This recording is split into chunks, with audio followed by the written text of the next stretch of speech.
खुलुमबाय गिबियाव नोंथांमोनखौ आंनि चेनेल वारिखौ समबारजों लोगोसे गोजोन हामलायनायखौ जासिहरबाय। दिनैनि बे भिडिअनि गेजेरजों दासिमनि मोननैसो खौरांफोर होगोन भिडिअखौ मोजां जोबोद खोनालांदो।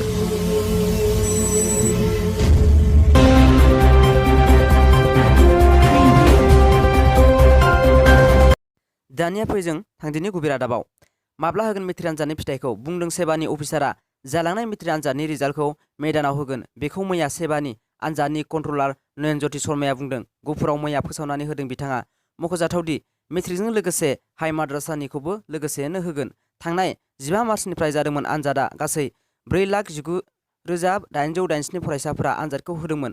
हायार सेकेन्डारि आनजादनि फिथाइनि जेबो खौरां गैथ'वा दासिम। गोजोनथाव खौरां। बर'नि फिसा उदालगुरि जिल्लानि बक्सार गेलेगिरि बोदो कसारिया इन्टारनेशनेल टुर्नामेन्टनि फाइनालाव जायगा आवग्रिनो हाबाय।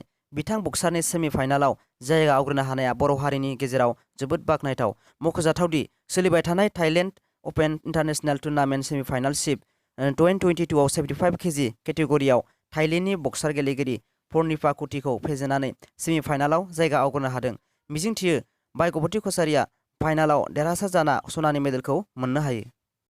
गोजोनथाव खौरां। बर' फिसा IPS मनज स्वरगयारिया SP जानो हाबाय। बिथांखौ SP महरै ट्रेन्सफार खालामनाय जाबाय। बिनि सिगां बिथाङा SP मोन तानबान जिल्लानि, दायो SPनि बिबान होदों जामतारा जिल्लानि थाखाय। मख'जाथावदि बिथाङा 2018 बेन्चनि IPS अफिसार 2017 मायथाइयावनो UPSनि आनजादखौ उथ्रिसारदोंमोन। नोंथांमोना बयबो सांग्रां जा नङाब्ला थगायजानो हागौ। तामुलपुराव सानै आइजोनो थगायना थाबिस होना रां लांदों। थगायना रां लांनायफोरनि सासेखौ ड्राग्सजों लोगोसे पुलिसआ हमनो हादों। हमजानाय सुबुंनि मुङा कालासन आली होनना मिथिना मोन्दों। दायो पुलिसआ नागिरनो आखायाव लायो फरायसुलाखौ।